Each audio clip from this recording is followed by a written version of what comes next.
नमस्कार भाइयों और बहनों। 2014 में एक नारा दिया गया था, ना खाऊंगा ना खाने दूंगा, लेकिन आज एक कारोबारी की दौलत 15,000 करोड़ से बढ़कर 10 लाख करोड़ के आसपास पहुंच चुकी है। सवाल ये नहीं है कि कोई अमीर क्यों हुआ, सवाल ये है इतना तेज कैसे हुआ, किसकी मदद से हुआ और किसकी कीमत पर हुआ। आज हम भावनाओं से नहीं, रिपोर्ट, टाइमलाइन और डॉक्यूमेंट के आधार पर मोदी अडानी रिश्ते के पर्दे खोलेंगे। वीडियो पूरा देखना, फैसला अंत में आप खुद करना। कहानी शुरू होती है 2014 से। उस साल मोदी सरकार ने SEZ यानी स्पेशल इकोनॉमिक जोन के नियम में बदलाव किया। बदलाव छोटा था लेकिन असर बहुत बड़ा था। रिपोर्ट्स के मुताबिक इस संशोधन के बाद अडानी पावर को करीब 500 करोड़ रुपए का कस्टम ड्यूटी फंड मिला। मामला जुड़ा था गुजरात के मुनंदा पावर प्लांट से, जहां कोयला आयात किया गया और बिजली बांग्लादेश को बेची गई। द वायर की इन्वेस्टिगेशन कहती है कि ये नियम परिवर्तन सीधे इसी प्रोजेक्ट से मेल खाते थे और सवाल उठे। वित्त मंत्रालय से जवाब मांगे भी गए, लेकिन आधिकारिक स्पष्टीकरण आज तक सार्वजनिक नहीं हुआ।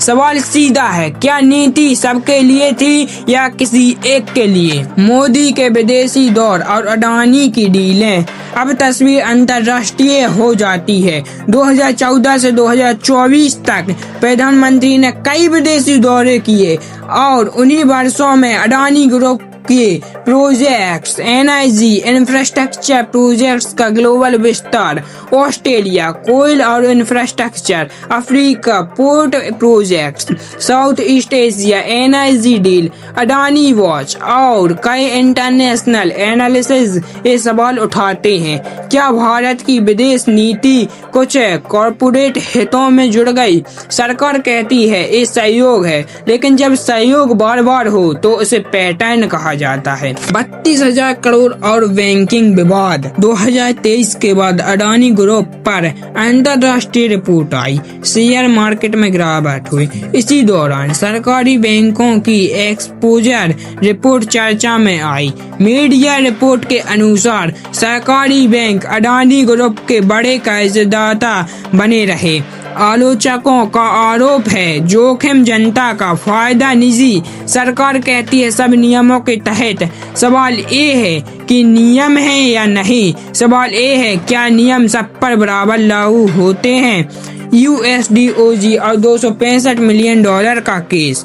अब आते हैं सबसे संवेदनशील हिस्से पर। 2024 में अमेरिकी न्याय विभाग USDOJ ने एक केस में अडानी ग्रुप से जुड़े कुछ अधिकारियों पर रिश्वत से जुड़े आरोप दर्ज किए। मामला सोलर एनर्जी कॉन्ट्रैक्ट्स से जुड़ा बताया गया। ध्यान दीजिए, ये आरोप है, फैसला कोर्ट का होगा। लेकिन सवाल भारत में उठता है, जब अमेरिका में जांच तेज है तो भारत में नियामक जांच इतनी धीमी क्यों? सेबी की जांच सालों बाद भी पूरी नहीं हुई। यही अंतर अंतर्राष्ट्रीय मीडिया को खटखटाता है। 66 गुना दौलत और भारत की जमीन सच्चाई।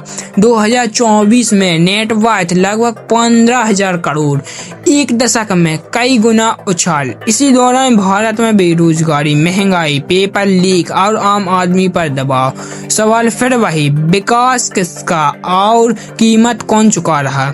सरकार का पक्ष और जनता का सवाल। बीजेपी कहती है इस सवाल विपक्षी नैरेटिव है, लेकिन वॉशिंगटन पोस्ट, रॉयटर्स, इकोनॉमिस्ट ये विपक्ष नहीं है, ये सवाल है। और लोकतंत्र में सवाल पूछना अपराध नहीं होता है। Grand finale. आज हमने फैसला नहीं सुनाया, हमने सिर्फ फाइनल खोली है। फैसला आपको करना है, एक विकास मॉडल है या क्रोनी कैपिटलिज्म। अगर सवाल जरूरी लगते हैं तो शेयर कीजिए, अगर जवाब चाहिए आवाज उठाओ, क्योंकि लोकतंत्र में चुप्पी सबसे खतरनाक होती है। अब एक आखिरी लेकिन सबसे जरूरी सवाल, अगर सब कुछ इतना साफ है तो फिर जांच एजेंसियों की चुप्पी क्यों?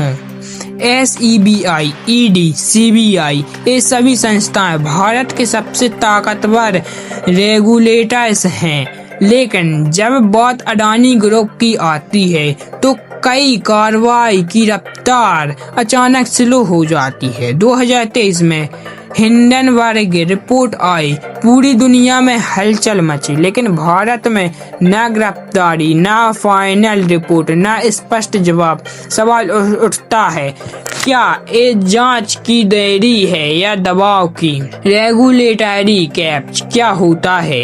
इकोनॉमिक भाषा में इसे कहा जाता है रेगुलेटरी कैप्चर। जब रेगुलेटरी जनता के हित में नहीं बल्कि जिनको रेगुलेट करना है उन्हीं के हित में काम करे। फाइनेंशियल टाइम्स ने लिखा, भारत में बड़ा कॉरपोरेट्स के केस में खतरा दिखता है। सवाल ये नहीं कि अडानी दोषी है या नहीं, सवाल ये है क्या उन्हें वही ट्रीटमेंट मिला जो किसी छोटे बिजनेसमैन को मिला। आम आदमी बनाम कॉरपोरेट इंडिया।